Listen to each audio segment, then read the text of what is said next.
que trata muito sobre o mercado financeiro, e em ano de eleição a gente está vendo aí uma grande volatilidade nos mercados, né? Justamente por conta disso.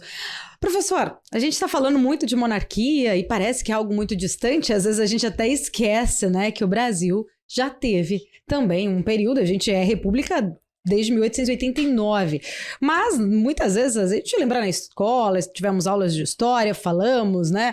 Mas eu queria entender, na verdade, um pouco, né, da sua opinião em relação por que na verdade, o Brasil, né? Por que a gente perdeu esse interesse, de repente, para o nosso passado? A gente não tem, muitas vezes ali, na ponta da língua, como que foi. A gente estudou na escola, enfim, mas muitas vezes a gente até acaba esquecendo, na verdade, do nosso passado. Por que a monarquia ficou perdida entre a gente?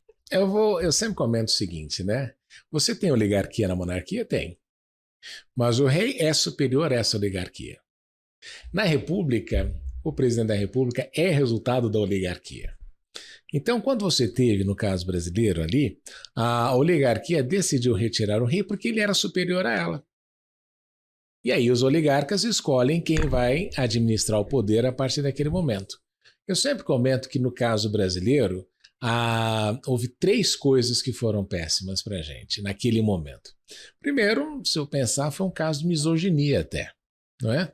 Porque Dom Pedro II, a herdeira dele era a princesa Isabel, que seria a nova chefe de Estado.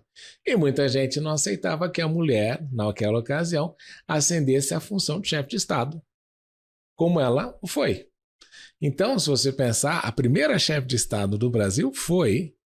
Aliás, foram 2 mulheres até, porque a declaração da independência do Brasil era quando a imperatriz Leopoldina era a regente no momento e quando Dom Pedro estava viajando. Então você teve ali mulheres importantes, né? A bandeira brasileira, que é um dos grandes... A gente sempre aprendeu na escola que o verde é das matas e o amarelo é do ouro. Mentira! Né? A bandeira foi comissionada pela imperatriz Leopoldina para o Debré e ela faz a junção das 2 casas reais, o verde da família Orleans, da família Bragança e o amarelo da família Habsburgo, porque ela era Habsburgo. Então, verde e amarelo da sua bandeira tem a ver com a nossa herança da junção de 2 casas reais. Então, teve esse caso de que não queriam que a princesa Isabel assumisse o poder porque achavam que o Conde d'Eu, que era francês, queria manipular a situação. Então, foi a primeira coisa. Segundo, um ranço extremamente discriminatório e racista, porque eles não aceitavam que os escravos fossem libertados, né? A família real brasileira... Desde a época, as famílias reais cristãs, não vamos esquecer disso, sempre se opuseram à questão da escravatura. Não é? A família real portuguesa e a brasileira não tinham escravos, porque era contrário ao princípio que eles acreditavam naquele momento. E aí o que acontece é que, se você olhar durante a história do Império, Dom Pedro II, a princesa Isabel sempre foram contrários à à escravidão. E foi justamente o fim da escravidão que fez com que eles perdessem a função. E tem uma frase histórica da princesa Isabel, né? Ela disse assim: 1000 reinos eu tivesse, 1000 reinos eu daria para que não houvesse escravos no Brasil.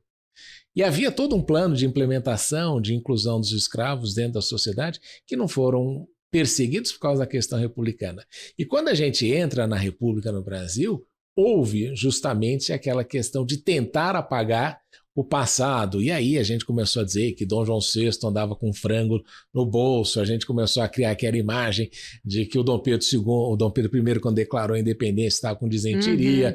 Aí a gente tentou ridicularizar uma coisa que foi importantíssima para o Brasil, que a gente nunca pode esquecer.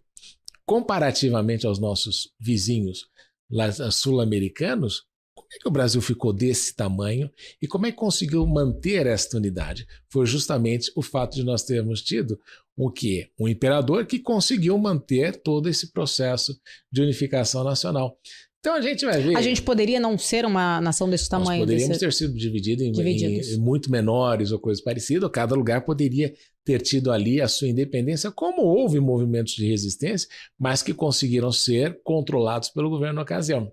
Mas aí depois, no final, no início da República, isso não poderia ter acontecido também, você acredita?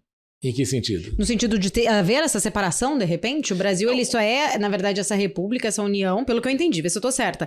Porque na época da monarquia conseguiram manter isso. Conseguiram. Exatamente, dessa forma. Mas aí quando acabou o regime da monarquia, a gente virou uma república federativa, poderia ter saído alguns estados ali. Muita gente se opôs, mas não se esqueça, por exemplo, que Florianópolis se chama Florianópolis porque Florianópolis era fiel e não queria se tornar parte da República. Ah, não sabia. Então, Floriano Peixoto vai e impõe lá, se chamava Desterro, e ele vai, impõe e fala para vocês, o nome da cidade agora vai ser Florianópolis, a cidade do Floriano. Não é? Então, não foi aquela coisa toda, porque a forma quando não podemos esquecer que como a República surgiu no Brasil, ela foi resultado de um golpe militar feito por Marechal Deodoro, que fica 1 ou 2 anos no poder, depois vem Floriano, que impõe a República, e a gente vem num período de desgaste da República desde a sua formação e desde o seu histórico. E não encontramos, veja só, quando a gente pensa nos grandes heróis nacionais, eles não são republicanos. Não é? Quando você pensa no Barão do Rio Branco, que tem uma fase ali republicana, mas ele assinou até o fim da vida Barão, porque era o título que ele valorizava e ele era monarquista. Duque de Caxias, tudo isso. Então você nota que na história brasileira nós tentamos, ao longo da nossa história, sabotar o nosso próprio passado. E é uma vergonha para nós. Eu sempre digo o seguinte, o maior erro do Fernando Henrique na questão do real foi de tirar as figuras históricas das cédulas brasileiras e nós colocamos animais. Na Europa eu entendo porque você não pode ter, porque cada país, quando você usa o euro, cada país tem os seus heróis nacionais, mas você tirar o herói nacional é completamente equivocado, porque é uma coisa que você precisa fazer com que as pessoas se acostumem. Ele coloca animais. E eu acreditava que este governo atual, dizendo que é nacionalista tudo isso, na nota de 200 fosse colocar algum herói nacional e a gente manteve a mesma linha. Já era tempo de ter trocado. Porque o grande problema que a gente observa no Brasil é esse refundacionismo constante, tentando desvalorizar a história do nosso passado. Não vamos esquecer. Dom Pedro II trouxe o telefone para o Brasil tinha uma marinha mercante muito grande, o Brasil tinha a marinha de guerra, e o Brasil era considerado era considerado um país importante até aquela ocasião. Então, essas são, num país que é o maior país africano fora da África. Então, nós não podemos nunca descontar esta situação toda que foi muito bem administrada durante o período imperial brasileiro. Me chamou muito essa atenção, né, justamente essa minha pergunta, por que a gente realmente não tem, né, até um carinho pelo nosso passado? Por que o brasileiro, ele não cultivou exatamente essa história tão presente? E eu vi até uma entrevista sua recentemente, onde você fala que Dom Pedro II foi muito prejudicado. Eu até gostaria que você trouxesse até um pouco mais, né, pra gente entender por que dessa sua visão exatamente, né, o que especificamente, por que Dom Pedro II, ele acabou, foi por acidente também, né? Foi 5 anos de idade, 5 anos de idade. 5 anos de idade, caiu aí no colo dele essa situação como um todo. Mas eu queria entender um pouquinho mais da sua opinião, por que você acha que a gente... não sei se seja a palavra ingrato, não seria essa talvez a palavra, mas por que a gente não tem esse amor ou esse respeito exatamente, né, por um legado que ele tentou deixar? Porque nós não ensinamos história para as pessoas, não é? E a gente ensina a história sempre com um lado enviesado, e é o fato de esse lado ser enviesado que prejudica toda a história, não é? Mas eu sempre gosto de me lembrar de Dom Pedro II, quando ele abandona o Brasil, existe até uma proposição. Não podemos esquecer que Marechal Deodoro estudou com bolsa que foi dada por Dom Pedro II. Né? Então Marechal Deodoro também não queria dizer para o imperador que ele era responsável pelo golpe, que tinha tirado o seu grande patrocinador. Carlos Gomes, né? Quem gosta de música, Carlos Gomes apresenta o Guarani na Itália E ele o faz com dinheiro da família imperial brasileira. Então o Brasil teve algumas coisas assim, nesse sentido. O imperador falava 16 idiomas, até hoje nós temos, a maior parte dos nossos chefes de estado mal falam o português, mas só que eu tenho 2 episódios que eu acho sempre muito interessantes, né, de Dom Pedro II. No momento em que eles fazem o golpe e querem que ele vá para o exílio, se eu não me engano, o governo brasileiro havia oferecido para o Dom Pedro II uma quantidade enorme de ouro para que ele levasse para a Europa, para o exílio. E a primeira pergunta que Dom Pedro faz nessa ocasião é se aquela dotação de ouro que haviam feito para ele levar para o exílio se havia sido aprovado pelo parlamento. E aí a resposta foi de que aquilo não, era uma decisão do Marechal Deodoro. Ele falou, se não foi aprovado pelo parlamento, eu não levo. Porque isso precisa ser aprovado pelo parlamento, você estaria saqueando o Brasil, imagina. E aí, no fim das contas, ele ia sair com fama de corrupto, como sempre foi na história republicana brasileira. E outro famoso é aquele pedacinho, aquela velha história que a gente sempre conta, de que ele, quando foi enterrado, ele pediu e ele levou com ele um travesseirinho com terra do Brasil.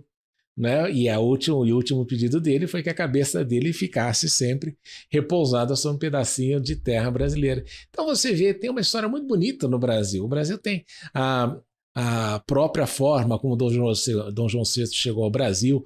Todas as coisas foram muito interessantes, né? Mas a gente gosta de acreditar que a história dos outros sempre é mais bonita. A gente acha que não. Durante muitos anos, até me lembro disso, diziam, não, o Brasil foi uma colônia de exploração e os americanos foram uma colônia de povoamento. Aí você começa a ler a história e você vê que o objetivo nos Estados Unidos era igualzinho. Com uma diferença, lá não encontraram ouro, os ingleses chegaram mais tarde, tinham mais população, e por essa razão que a colonização foi diferente. Então, nós temos este grande equívoco nosso de desvalorizar muito aquilo que é do Brasil e sobrevalorizar aquilo que existe em outros países. E quando você vai para a Europa, você vê muito isso, né? Quando você entra em eu me lembro, estive agora em Versalhes, você vai em Versalhes, você vê a questão dos reis, tudo isso. Todos tiveram problema, obviamente, mas o histórico da França, muito do que a França foi em razão daquilo que os seus reis fizeram. E no Reino Unido, até hoje, permanece como uma característica importante do país. Então, o Brasil perde muito nessa questão de valorização.